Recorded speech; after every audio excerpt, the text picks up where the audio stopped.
Good morning and welcome back to Thistledew Creations. This is Judy. Thanks for joining me. Today I thought I would show you a book that I've been working on, and I don't know if I've shown it at all to you. I might have talked a little bit about it. When I was at my dad's this winter, my sister came across this day timer from 2011. There was a few things written in it, but it was mostly blank. So what I did was I started to use it for a collage book, to do like masterboard or full page collages just for fun. I think I did the first one like late at night when I couldn't sleep. I got up and I came down and sat here and just started collaging, and I really enjoyed it. So then I thought, well, I'm going to leave them right in the book, and I'm going to start a bunch of different ones. And I'll show you what I mean.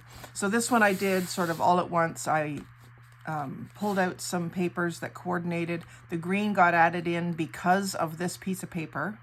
I think I might have already showed you this in a video. I'm not sure. But anyway, I really liked that one. I thought it was pretty. So that was the first one. And I backed it with coffee dyed paper that had a little bit of aqua on it, so it coordinates with the front. And then this one isn't finished yet. I've started one that's just sky with clouds. So there's still a few blank spots that need to be filled in, even a strip up here. So that was my idea, was to just have a master board by theme. And I know I mentioned that to in at least one of the Facebook groups that I'm in, and one of the girls was going to do them with me, and we never did. For some reason, I think it was Brenda Clark, but I can't really remember. I'd have to look back in my messenger messages to see if that was who it was. So if it was you, Brenda, and you haven't done it yet, I have started at least. So there's my sky ones. And then this one was one where I just sat down and did a collage. And so this one started with these painty papers that somebody sent me in a swap. There's a few pieces of it here. I basically tore it into pieces and scattered it around the page with these other pieces that coordinate with it. And then because I had included this paper with the arrows that had a bit of yellow, I added the yellow flowers. My husband gave me these yellow flowers for Christmas, and I honestly didn't know what I was going to do with them because yellow's not my favorite color. It's my least favorite color. I like all the colors, but it's my least favorite color. So when I found this combo, these adding these extras became easy. And then a few dragonflies and a few bees got added to that one as well. So that's a good example of some layers you can add. I didn't do any stamping or anything, but I did add embellishments onto these. And in the book, I would only do flat things because I don't want the book to become gator mouth too much. And then these pages I left because they were facts about Canada, and I thought they might be cool to use, including the world map. This one I thought I would leave just because you could write on it. You don't really need a page backing on that you can write on, because you can write on this. And on the front of that one is just a pretty mint green collage that I again did all in one day. And it has some creams and mint greens and a few stickers added on the top. And these ones here are puffy stickers. This one, I was just in a more vintage nostalgia mood. So I had this fussy cut that I had taken off of a very vintage music book. And so I used some of the vintage music with it, as well as some other book page. I think this is actually maybe, well, it's talking about Broadway. It might have been out of the music book.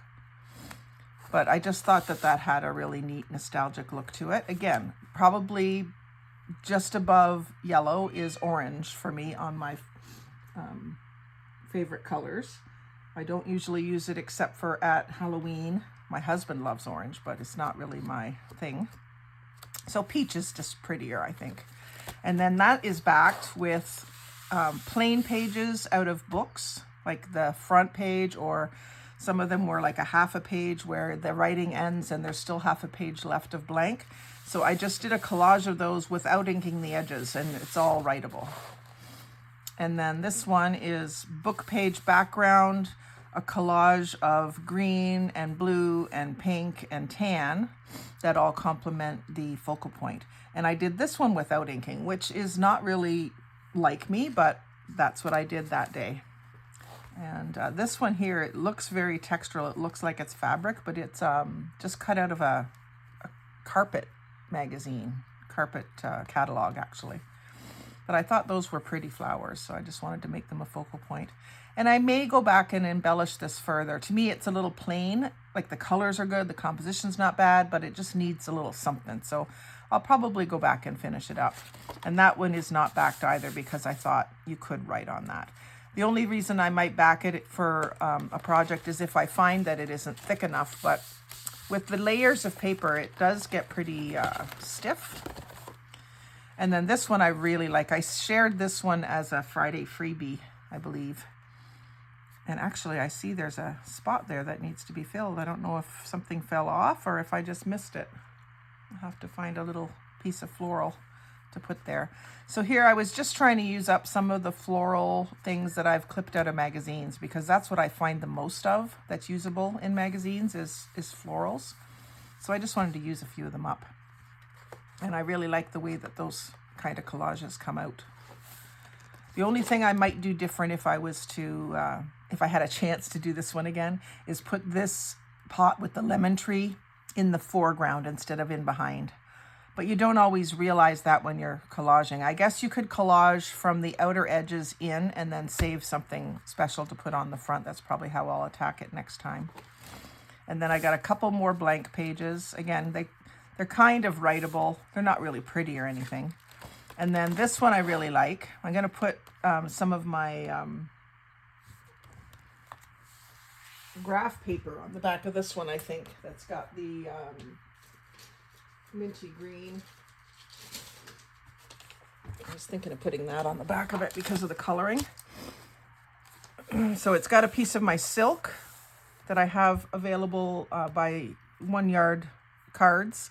And then again, this is off of vintage music paper booklet. And I just thought she was really pretty, and I really love these colors. And this just very vintage design. And then just a little bit of doily and book page in the background. And then the only thing I inked here was this as the focal point. So I like that balance.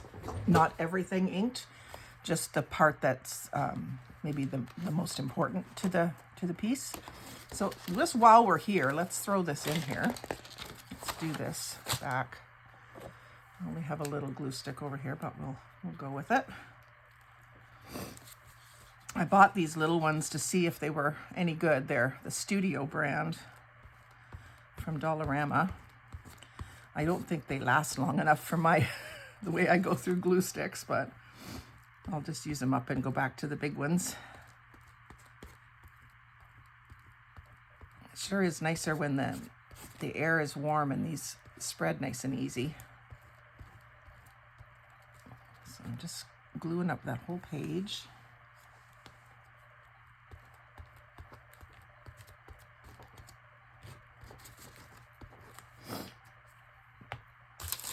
And then I'll just glue this down.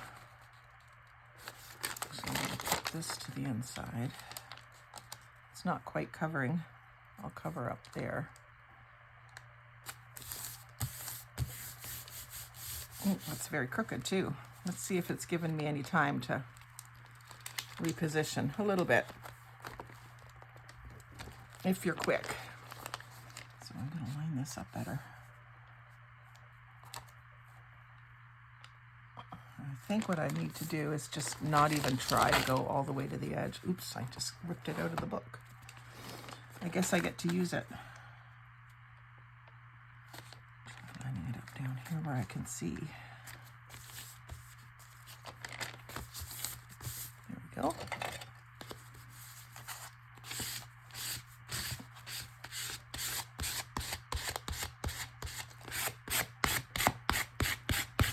Because this is the type of collage that it is, I'm probably not going to cut this up into tags.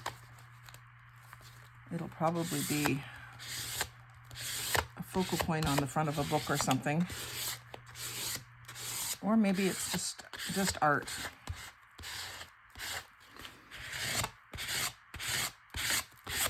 that's pretty good stuck down now. Because it's torn, I'm going to go ahead and tear it out because I don't want it to stick my book together either. Anyway, on to the next one. This is a pink and yellow. Again, yellow not my favorite, but I do like it with pink. So this fabric had both colors in it, and so did these ones. Or not fabric, paper. Looks like fabric. So I grabbed a couple more bits of yellow out of my scrap drawer and just used them up. I really like this pink one. It was a printable. And then I backed that with pink paper. Just pink, uncoffee dyed, just regular old pink paper. And then I was in a pink mood, I guess, because we have another pink one here. This one has a bit of lime green with it, which of the greens is my least favorite. And so maybe I was forcing myself to try to use things I wouldn't normally use too. This is a little bit of alcohol inks that I did with photo paper. I'm going to do some more of that this summer for sure. And then here's a page that I've started with boats and docks and water. So it's got a lot to be filled in. And then one that I started with autumn leaves. That'll be nice to use this fall. And then I really love any kind of picture that has like a lavender field. I just love that. So I started one of those. I don't have a lot of those pictures yet either. And then winter scenes, so all grays and snows, snowy scenes. And then this was a fun one. One of the girls at work started saving coin wrappers for me. So she'll bring them to me just like this. And I flatten them out. Some of them are already flattened, but most of them are like this. She's a cashier at the store, so she has access to them. And so when I was up at the cash one day and I saw her emptying some quarters into her drawer, and she was going to throw it in the garbage, of course. And I says, oh, wait a second, Anne, could you save those for me? And she just kind of looked at me like, they're not that expensive, Judy, just go buy some. I said, no, it's not the same. You want to have vintage ephemera, not store-bought ephemera whenever possible. So I've been meaning to take this in and show her what I did with them so far, but I haven't. I've only used one other piece of it in a collage. And that was one that I did just the other day. It was a double pocket. Where did it go?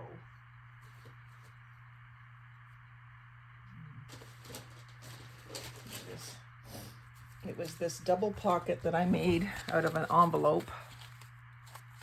And I have a little bit of it in the background here and a little bit in the background here. So some of them, like they all have a color, so you can use that accent color in your collages as well. So I thought that one was really cool, and I will probably do ATCs with this. And then I started one of fabrics, or this one's a rug, so I'll probably do mostly rugs, or I might just do things in these colors. That's probably what I'll do. I haven't really decided on that one. And then this one, I started off wanting to do all beiges. So I got some brick and some macrame, and I'll just keep looking for other textural beige pictures that I will use with that. And then this one, I was going to try something different. I've got this glued right down in the middle, and probably I should have saved it for the end, like I was just saying in the other page there. But my idea here was to do all greenery, like plants and trees that are all green from here down, and all water and sky from here up on this page is what I was planning. So there's all different ways that you can approach collages. And I look through this book a few times a week. Just when I'm sitting watching TV, I'll look through it and see if a new idea comes to me. This one, I was thinking more of a steampunk elements. I think this is at a machinery catalog. So just looking for little bits of hardware that could make a collage. This one was also a Friday freebie, and I know my Aunt Susie really liked this one. It's all just really a certain paleness of color that is just really calming, but all pink flowers, pink and peachy flowers. I really like this one. And a little bit of blue and purple in there, just for fun. And it's backed with coffee dyed. No, it's backed with, it's not coffee dyed. I think it's avocado dyed pink. It was dyed this color. That one went a little bit bumpy on me. but I'm not too worried about it. And then this one was all bits of yarn pictures out of the Mary Maxim catalog. So we've got granny squares, we've got afghans, we've got skeins of yarn, we've got a tub of yarn, we've got a pile of balls of yarn, and we got a baby wrapped in yarn. And then this down here in the corner is a knitted or crocheted blanket as well. So I'm not real crazy about this one, but it keeps the idea alive in my head. Like I could probably do a better version of this, so I won't get rid of it, just to remind me that I should do a better version of it. And then I did some collages one day where it was just using up book page. So here's one where they were ripped into squares or rectangles and inked, and then just sort of laid down nice large pieces as a background for something else. So I probably will make tags or ATCs out of this page. And I've already got it backed with a similar kind of collage, just blank pages out of blank pieces of book page, vintage book page, that I've also just inked and laid down in fairly big chunks. So I did a couple of those, very similar.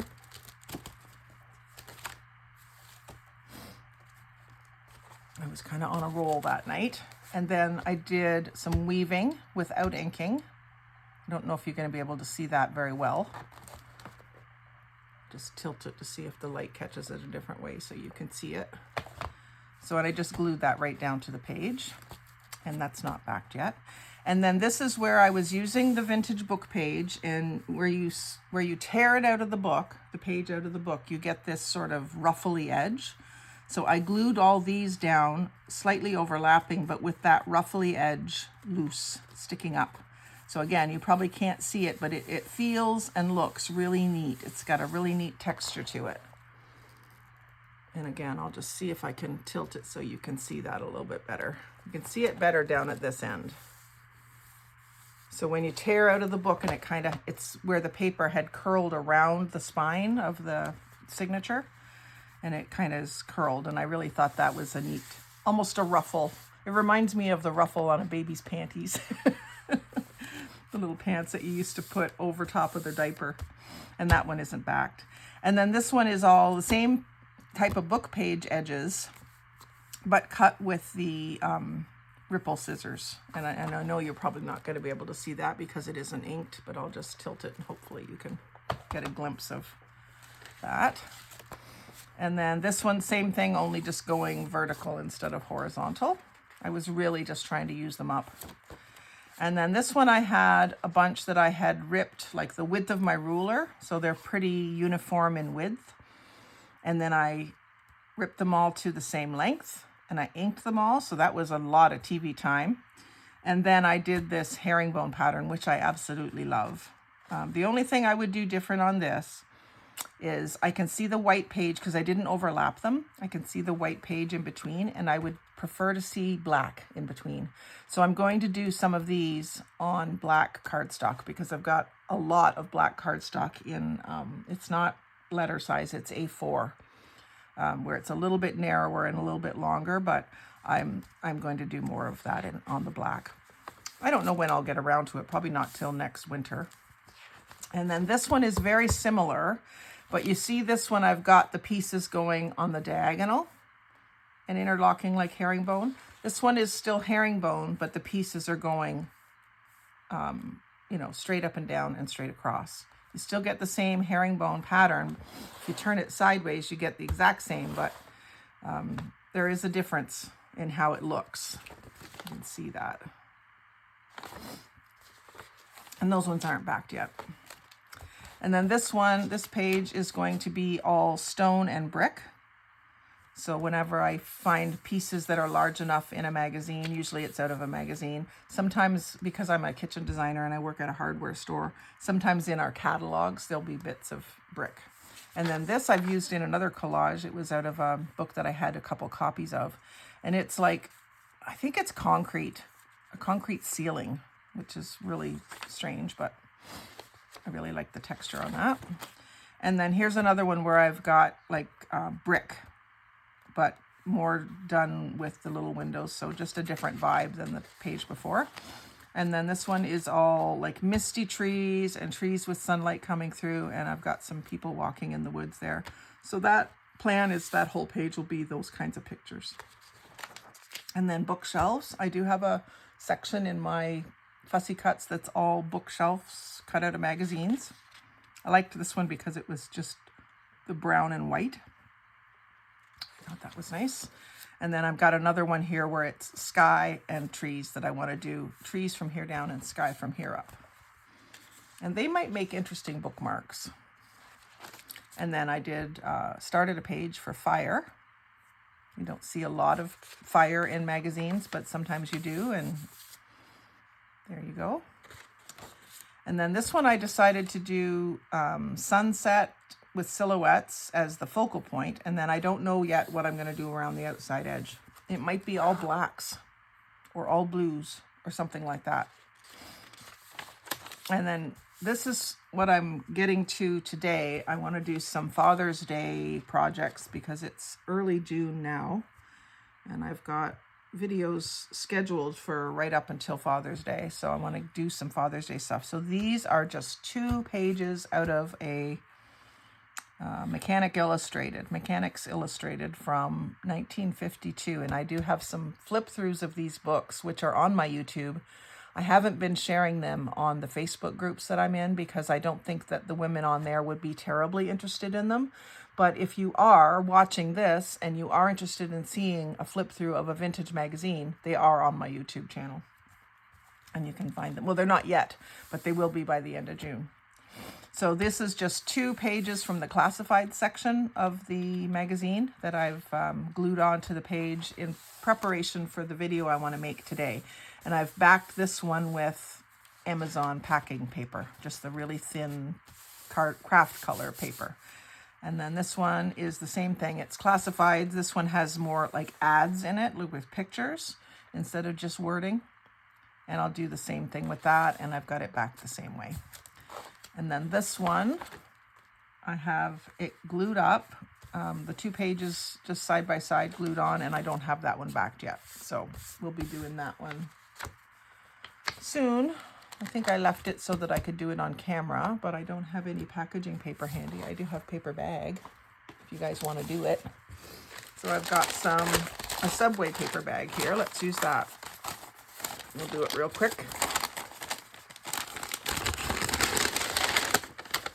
See if I can find where it was joined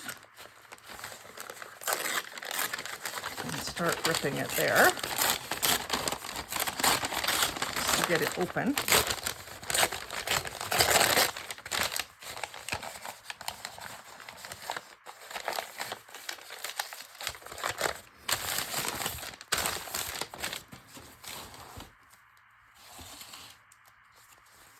And again, I'll use probably use this glue stick right up.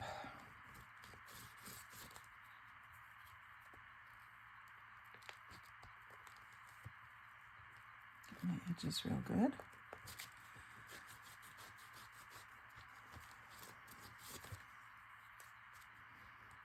And I wanted to just mention again, and I keep mentioning it when I do glue stick work on screen, is that I like Brenda Clark's idea of using the purple glue stick, especially for filming, so that you can see how much glue I put on.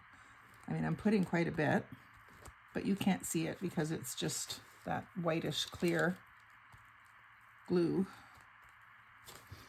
And then normally I do go around the edges.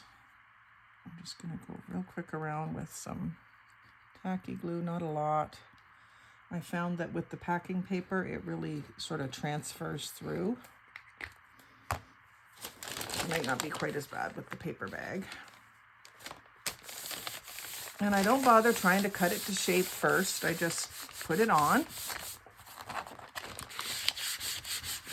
I think this step is pretty important, making sure that the paper and the glue and the paper all get interacting, and that it spreads that glue around all the way to the edge. And I don't mind a little bit of bubbles because it's just it's going to be for a Father's Day card. It's not going to be anything too pretty and precious. And then I will just, I'm going to cut it just rough for now. And then once it hardens up, I will trim it right down. I find when I try to trim it before it's really dry, it doesn't trim well. So I've been doing this just so it's easier to handle the book. And then tomorrow or even later today, I will come back and trim that down so I can use it. And you see, I even got a crease from the paper bag in there. That doesn't bother me. It's a paper bag. It's going to have a crease. Let's see what else. I don't think there's much more in here. I think the rest of the pages are empty. So that's it. That's what I've got done in here so far. Something that I just had in there drying. So that's my glue book, my masterboard book, I guess. So if you have an old day timer, whether you wrote in it or not, sometimes you have a day timer that was just appointments and you don't need to keep it after the year's over. And it's a great way to use it. And keeping it in the book form keeps it tidy. You can keep it right beside where you're going to be bored, if it's in front of the television or whatever. Shouldn't be bored in front of the television, or you should get up and do something else, right? But it's just a handy way to keep it contained, and I've been enjoying that. So if you like to see different ideas for ways to work on your junk journals, do give us a follow, like, comment, share, and subscribe. Most of all, have a great day and happy crafting.